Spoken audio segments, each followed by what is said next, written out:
everybody, my name is Miriam, and I just popped on here to let you know what's the update on the government's package for the survivors of the industrial and reformatory schools. Well, unfortunately, it's not working. Absolutely fuming with the government, and it's now, it'll be a year on the 21st of September since we went on the hunger strike. And then on the 10th of November, as you know, he signed an agreement with 4 survivors that were on hunger strike and sleeping rough outside the back of the door for 51 days. So on the 10th of November, he signed an agreement with us for the new package for survivors of the industrial and reformatory schools.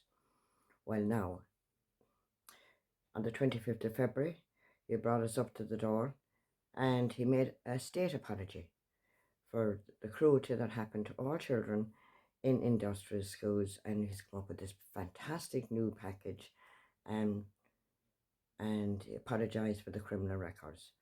But I'm going to tell you now, nothing has changed. I have people ringing me every day.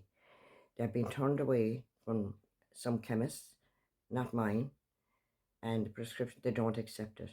They've been turned away for physiotherapy. They've been turned away for dental care.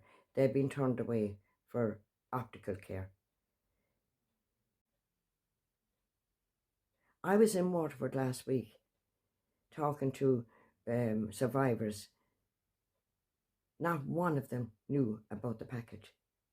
It's an absolute disgrace. You've got the people like Patricia Kieran, the special advocate. She wrote me an email and was like, how dare you question who I am? She went, the medical card is just for prescriptions and it's never going to expire. Well, that's a lie, because that's not the deal that Micheál Martin made to us on the 10th of November and that we agreed to.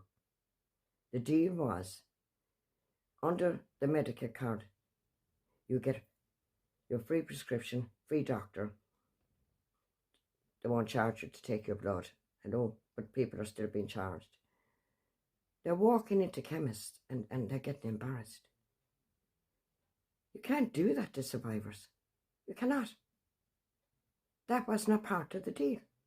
You were supposed to make it better, but it's actually worse. Home care. You don't have to go into another institution like a nursing home.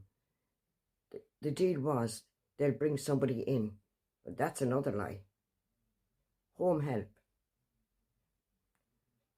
I'm in contact with a person that once a month nobody would come to her home from Friday to Monday. She's incapacitated. And all I got was, why don't you do it? That's what I have to put up with. These are people that have been paid to look after these people. And my last email I got from Micheál Martin was the 30th of June, stating this, and we're recruiting health liaison officers. This is, on the 25th of February, he apologised. He apologised on behalf of the state with his fake apology.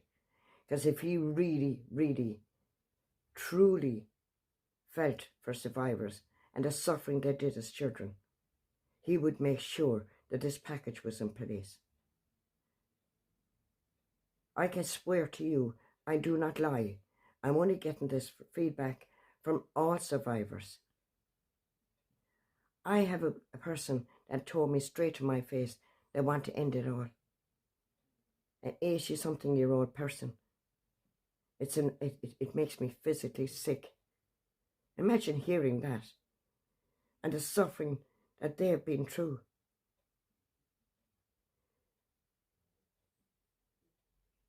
You made a deal with the survivors.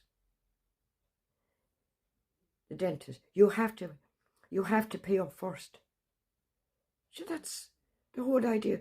It should be free medical card, free medical care all over, across the board. If the person has to go private, pay for it. They're giving money out there like confetti, but they will not give it to survivors. They're broken their agreement. The seal of justice has been broken. He signed that agreement, and he signed it in good faith.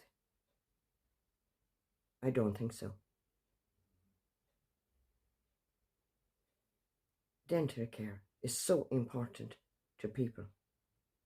It's definitely important to myself, because we didn't have any toothpaste. We didn't have any hygiene care when we were in there. The dentist came and pulled your teeth out. But then a few years ago, they can want you to go and pay for your funeral, but no white goods. So basically you can go in and pick your coffin out and say how much it's going to cost. We don't know when we're going to die. Nobody knows when they're going to die. The undertaker might be dead by the time we're dead, and they want us to pick out our coffin and pay for your funeral. Absolutely ludicrous. I'd love to know who comes up with these ideas. People need health care, and then all they want is put education on. Education. It's not education we need. It's medication, medical care that you destroyed survivors as children.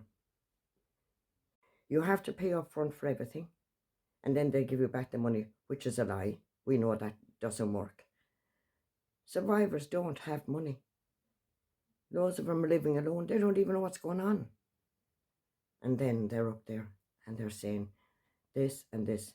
Don't believe a word that come out of it. So on the 22nd of September at 1 p.m. outside the Dawn, there'll be a silent protest for survivors of the industrial school and reformatory schools. They're broken. The scales of justice have been broken. And survivors are worse now than they were. How dare you, Micheál Martin, treat survivors like that? And how many more apologies? You said you're a man of your word. You're a liar. Your word means nothing. The deal is nothing. It's void now. You've broken it. And you've broken the hearts of survivors.